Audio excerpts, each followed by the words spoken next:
Hey, my name's Paul Gutrecht. I'm a licensed marriage and family therapist in Los Angeles, California. And I've been giving talks on emotion regulation and anger management about once a month so far in 2024, and have some dates scheduled in April and May, but I don't really have anything. They're all limited in who can attend different communities and so forth. So I wanted to add in live streaming so that anybody who wanted to hear about this kind of work could have a chance to do that. Okay, so this is just a brief introductory talk, and then we'll see where we go from there. Okay, all right. So anger is an emotion. So the good news is it's not about never having anger again, because we're all going to have anger. What it's about is managing angry behavior, but that never really caught on. So people call it anger management when it really should be called behavior management. Okay, angry behavior management. So I've been running anger management groups for over 10 years, and I found myself coming back to the 5 same things over and over again. Okay. First, you got to figure out what triggers you. Okay. Usually this relates to beliefs or values that you may have about how you want to be treated, about how other people should be treated. But what I'm getting at is that it's cognitive. Okay. It's in our minds, it's ideas. It can be related to memories. We can have bad memories that we're thinking of that get us upset. It can be related to expectations. Okay. So I might have an expectation about how something's going to go. And when it goes differently, it starts to get upsetting. Okay. So we have to figure out all the things that trigger us so that we can raise our awareness of that.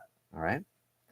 Next, identifying our yellow flags. And what I mean by that is warning signs that I'm starting to get upset. Okay. And those can be physical. I can feel it in my body. I can feel tension rising, or it could be emotional. I'm going from annoyance to frustration and getting to anger.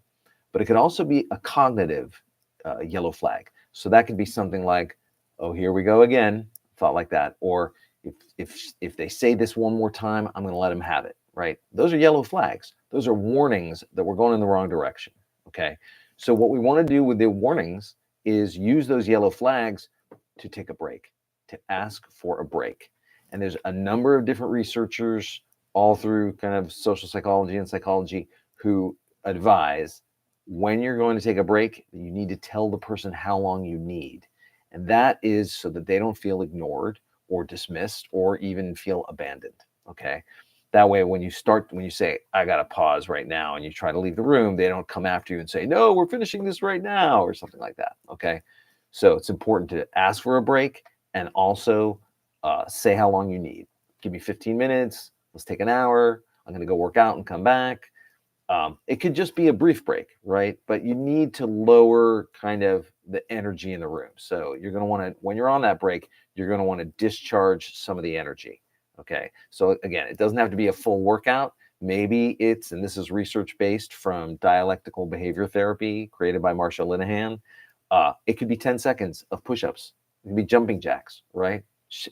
Jumping up and down in a room, like somewhere you can do that away from the other person. Okay. Something to discharge some of the energy. Okay. And circumstances will determine what you can and cannot do. Right. Okay. All right. So asking for a break can be hard. Okay. And one of the things we want to do is build skills in how we're communicating with other people. And you will be amazed at how mental health is tied to communication, right? And what our ideas are, what our expectations are. And if we can just raise our awareness around that, I promise you it's going to change things, right? It's not going to solve everything. It's not going to get everybody exactly what they want, but it really raises the chances of getting more of what you want out of a relationship, out of a situation, if it's personal or even a work situation, okay? So we're going to be talking a fair amount about communication in just a little bit, okay? All right. And then finally, the last of these 5 things. So far it's been triggers, identifying yellow flags, asking for a break, and then dealing with some of the angry energy, building on how we're communicating, which is a big one. And then the last one of the 5 is adding in more structure. Okay. I'm going to give you an example. I had a client, and she said to me once, after a long day of work and a couple glasses of wine at dinner, it's the wrong time to talk about money. We're not going to talk about money on a Tuesday night. Okay. We're going to set a time and figure out when to do it. That's all I mean by structure. Okay. Taking a break, setting up amount of time before you come back and how much time you need. That's all structure. Okay. So all these different things, that word is going to come back over and over again in terms of different ways that are going to help you manage your energies. Okay. All right. Okay. So I'm going to come back to communication, right? And what I'm going to share now is from a book called Messages. It's by 3 authors. If you just remember the first author's name, you're going to find it. First of all, it's easy. Messages is the name of it. And it's by McKay. Matthew McKay, Martha Davis, and Patrick Fanning are all the authors, but just with McKay, you're going to find it. And in this book, the authors talk about these 4 main flows of information when you're communicating. Okay. And those are facts, opinions and beliefs, feelings, and wants and needs. Let me back up. The opinions and beliefs, it's really thoughts, any thoughts at all. Okay. It can be criticism, it can be praise, it can be insults, it can be flattery, anything debatable. Okay. There's always going to be more than one point of view. Okay. And in there are expectations as well as memories. All of those things, okay, are in that category of thought. Okay. So a whole expression has all 4 of these elements in the expression. Okay. These are for more important conversations. When you go to the coffee shop, they're not really interested in how you feel. You can just tell them what you want. You go to the mechanic, they definitely don't care about how you feel. They just want to know what you need, what's wrong with the car. Okay. So those are partial expressions and they're just fine. But when you're having more important communications, especially when things are getting heated up, this is when you want to have all 4 of these things. But we usually get stuck on criticism or points of view. And we don't talk about how we're feeling and we don't talk about what we want and what we need. Okay. So we got to include all of these things. So that's a whole expression. And I'll give you an example in a minute. But before that, I want to tell you about contaminated expressions. Okay. This is also in the book Messages, right? A contaminated expression has all 4 of these things, but they're kind of lumped on top of each other, right?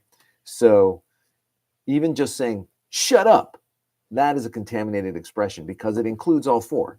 What you just said, fact, I didn't like it, opinion, I makes me upset, emotion, and I want it to stop, okay? But we said it in a way where I'm escalating my language, I'm raising my voice, and I'm trying to control the other person, right? So that kind of stuff is going to escalate because the other person is going to feel that and they're going to resist or react or defend themselves, right? But if I can sit there and say, look, this conversation is kind of going in a direction where it's gone before, that's a thought, right? This conversation is the fact.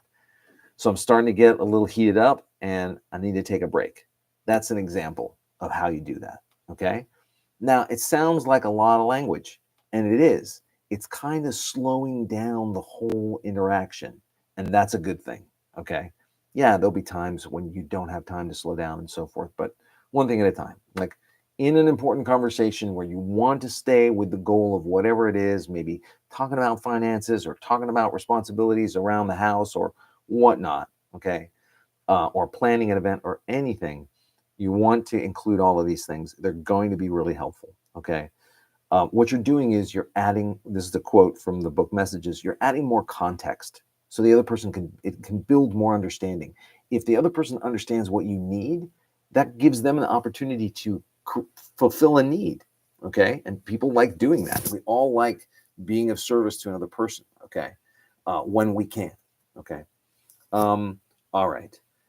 So this is just a really brief preview. I encourage everybody to go out and get this book. By the way, you only need to read the first 55 pages to get the basics and to go through some exercises where you get to decode some of these contaminated expressions like the one I mentioned before.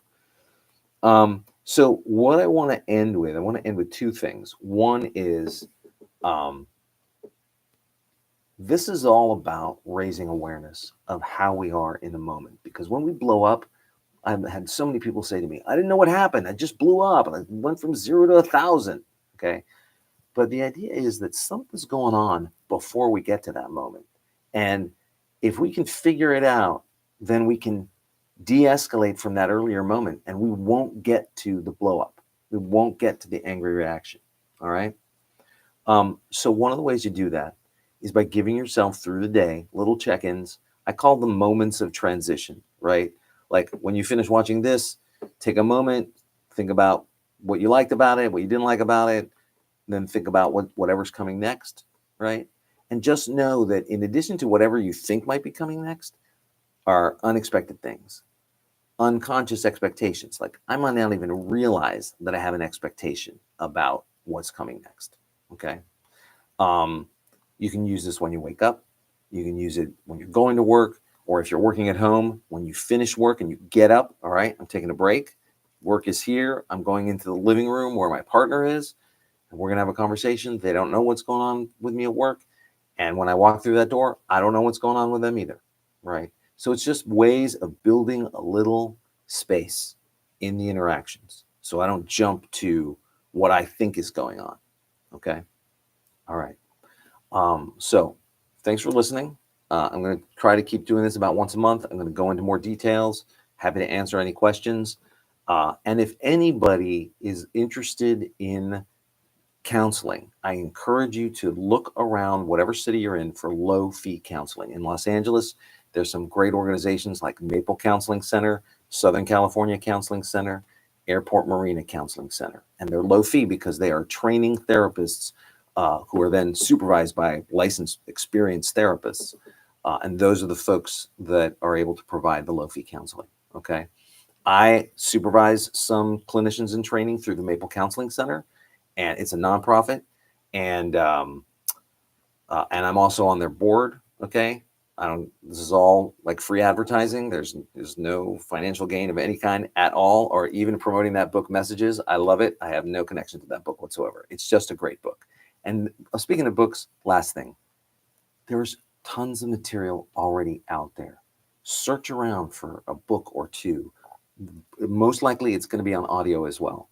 So you can take some time and you can find material that can help you now. Okay?